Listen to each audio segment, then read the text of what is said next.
Attendre à faire face à beaucoup de haine. Vous avez bien compris. Quand tu veux faire des grandes choses, il faut s'attendre à beaucoup de haine de la part de certains.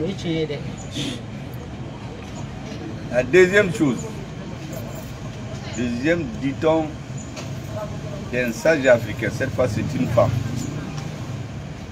Elle dit, je préfère être du côté de la vérité, même si cela doit coûter l'opposition de beaucoup de personnes, que de mentir.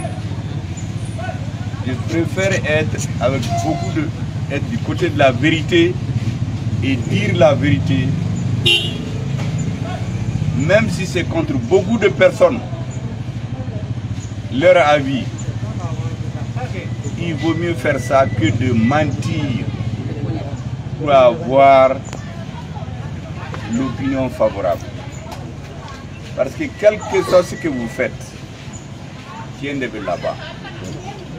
C'est la vérité qui va triompher.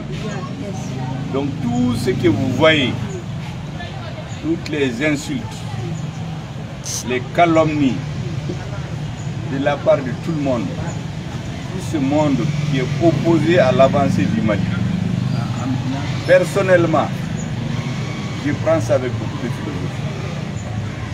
Lorsqu'on est devant des hommes, il faut toujours s'attendre à être critiqué. C'est pour cela que je vous ai dit que personnellement, jamais il ne sera dit au Mali. Tant que les conditions ne changent pas, je ne sais pas, que Choguel Kokala Maïga, prémisse ou non, a traîné devant les tribunaux des hommes politiques ou des journalistes. S'ils disent la vérité, donc, on le saura. S'ils mentent, ils vont être rattrapés par l'histoire. Maintenant, le débat politique, il faut être là-dedans. Il ne faut laisser le terrain à personne. Le Mali n'appartient pas aux opportunistes, aux parvenus, aux agents doubles, aux espions, aux ennemis du Mali et à tous ceux qui parlent très haut, qui sont avec tous les régimes, qui déforment les propos du Premier ministre. La dernière fois, je vous ai dit qu'un homme politique, Akiamamba Foko, Kochorete Waridi, il y en a qui parlent dans les médias comme ça, ils sont contre lui parce que c'est Tewari Douma. Vous pouvez aller demander dans les MPR. Ça, ce n'est pas de la politique. Ça, c'est de la corruption. La première fois où un homme politique a appelé ses militants, ils ont rempli le palais de la culture. La première fois au Mali. C'est le MPR, si j'étais à la tête. On l'appelle maintenant palais de la culture, c'est ici, en Pateba. 1993. À 500 000 francs, on a mobilisé plus de 5 000 personnes. Et aujourd'hui, quand vous dites à certaines personnalités politiques, où sont vos militants, ils vont vous dire, ah oui, nous on est en train de faire des ponts, on fait des forages, on fait des... Mais ça, c'est la corruption. Il y a des gens qui commencent leur activité politique par la corruption. Quand vous allez construire des ponts quelque part, faire des forages, mais c'est pour qu'on vote pour vous à la fin. Ça, c'est le début de la corruption. Tout homme politique qui fait ça, c'est un corrupteur. Il faut le chasser. Un homme politique, c'est un agitateur d'idées. Il doit expliquer ce qu'il va faire quand il sera au pouvoir. Mais il y a des ignares qui sont allés dire dans les réseaux. Bon, des ignares triomphants, si vous voulez. Ils triomphent.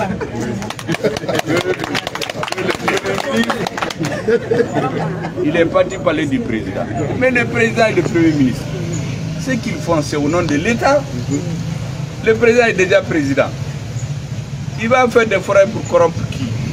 C'est au contraire, il montre que lui, même s'il est président, il pense aux plus pauvres.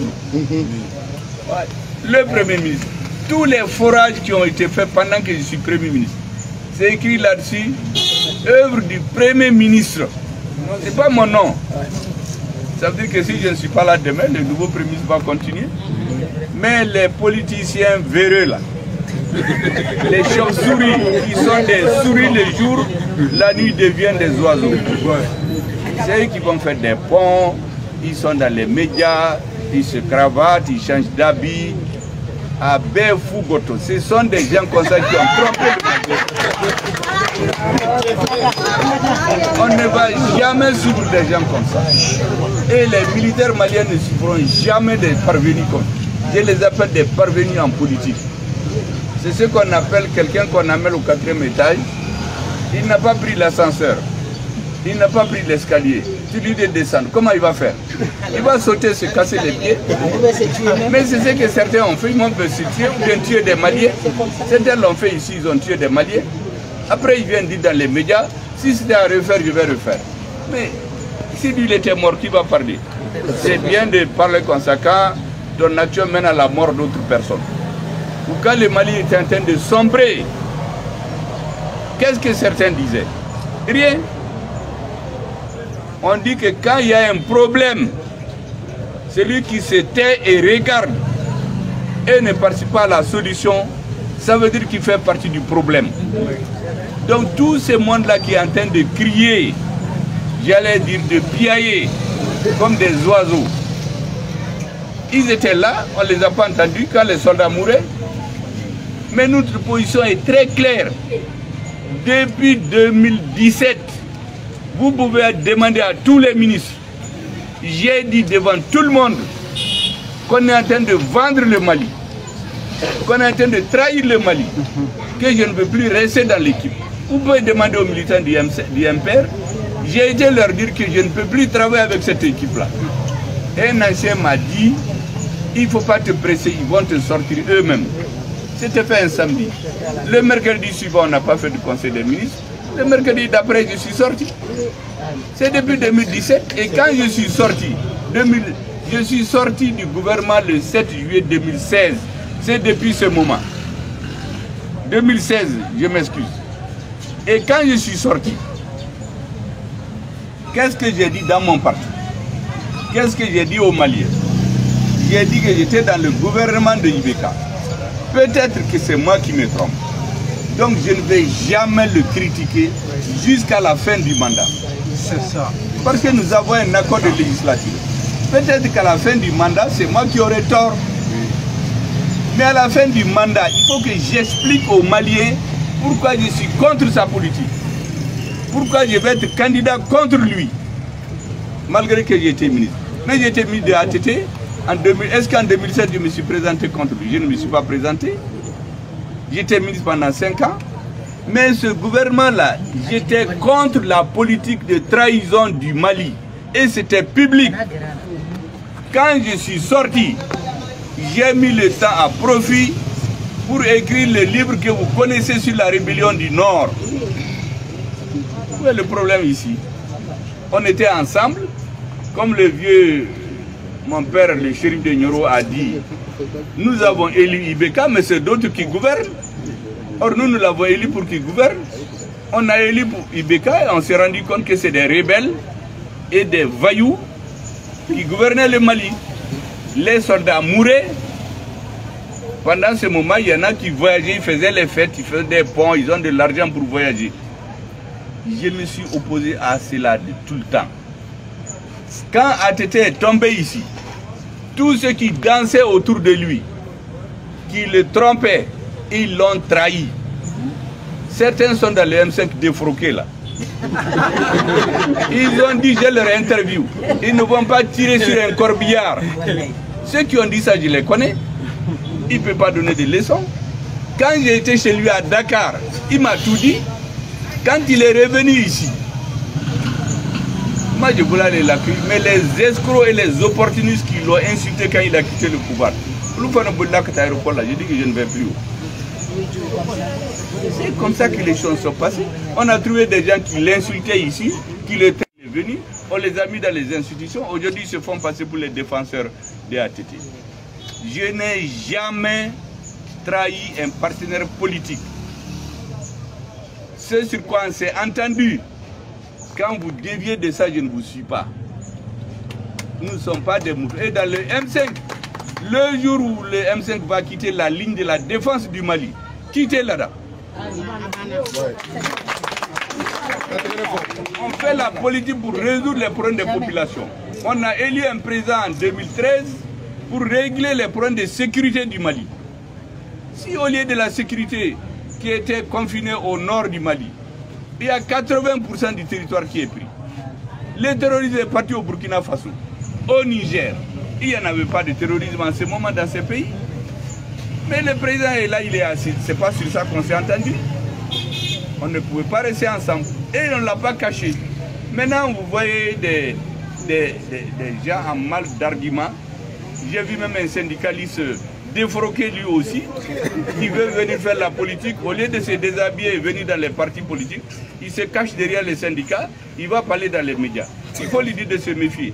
Sinon, on va expliquer comment il est rentré dans la banque.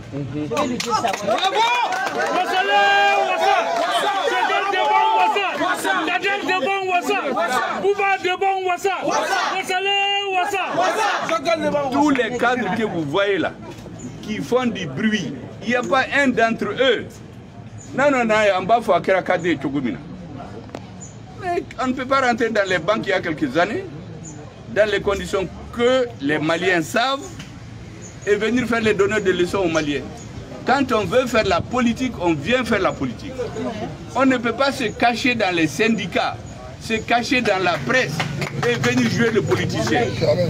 Sinon, celui qui vous envoie là, qui se cache derrière vous, nous le connaissons. Ils ne sont pas courageux. Tous les faux hommes politiques, défroqués, des gens que les Maliens ont rejetés, qui veulent compter au Mali, ils n'ont qu'à sortir sur le terrain politique. Et jouer à l'opposition avec les militaires, que lui il insulte le président. Le président, je l'ai toujours respecté. Il est plus jeune que mon premier fils aîné, mon préfils. Mais je le respecte parce que c'est lui le chef. Et je vous ai dit que toute personne qui vient à la tête du Mali, il faut le respecter. Jusqu'au jour où vous avez la conviction qu'il ne travaille pas pour le Mali. Pour l'instant, c'est Assimi Goïta qui dirige l'armée. C'est le chef suprême de l'armée. Il a son ministre de la Défense à côté. Il a les chefs militaires avec le chef d'état-major des armées. Il nous a restitué notre pays. Mais qu'est-ce que les gens veulent encore? Il y en a qui sont là, ah, le riz est cher, et il n'y a rien. Mais le riz a toujours été cher. Même quand il y a des incendies, on dit que c'est le président. Mais ça, c'est quoi ça? Maintenant, quand on les critique, ils vont détourner, parce que leur objectif, c'est de créer des divisions entre le président et le premier ministre. Ils ne nous connaissent pas. Nous avons des lunettes qui voient clair. Les lunettes en bois là, que les docteurs leur ont mis, ils nous ont cassé ces lunettes. Nous avons des lunettes qui voient, ce n'est pas des lunettes en bois. C'est quand on a enlevé ces lunettes en bois qu'on a vu qu'on est venu nous trahir avec la complicité de certains responsables. On a chassé MINUSMA. Avant, on a chassé Barkhane. Avant ça, on a chassé G5 Sahel. On a chassé Takuba. Voilà. Même les Balabala qui est en train de parler là, on va lui mettre du sable dans la bouche. Il va la fermer. Nos soldats sont en train de cogner les adversaires à Tinzawaten. Mais ils avaient perdu au début. Mais dans une guerre, c'est comme les hommes. Vous tombez malade, vous rêvez jusqu'à ce que vous gagnez. Mais le chef d'état-major n'a pas dit le contraire de ce que j'ai dit. Le porte-parole de l'armée, il a dit qu'on est tombé dans une embuscade là-bas. Mais je vois des ignares dans les médias, des hommes politiques de la génération spontanée. Ils sont venus dans la politique comme des OGM, des organismes génétiquement modifiés. Ils sont venus dans la politique avec le M5. Ils sont dans les médias. Ah, le Premier ministre ne devait pas dire ça. Ah, le Premier ministre ne devait pas dire. Mais si on a perdu, il faut le dire. Et quand on gagne, on dit. Nous, on ne ment pas. Là où on perd, on le dit. Mais là où on gagne, là, on le dit. Et on va gagner la guerre au Mali. Maintenant, tous les OGM politiques, les organismes génétiquement modifiés là, en politique, ou la génération spontanée des politiciens de la 25e heure, les agents doubles, ils payent beaucoup dans les médias, les soutiens de la 25e heure, qui se sont réveillés à midi parce que vous êtes sur pied depuis 6 heures. Il faut leur donner des somnifères, ils n'ont qu'à aller dormir. Et quand le travail sera fini, ils n'ont qu'à venir, on va travailler tous ensemble. Mais avant de finir le travail,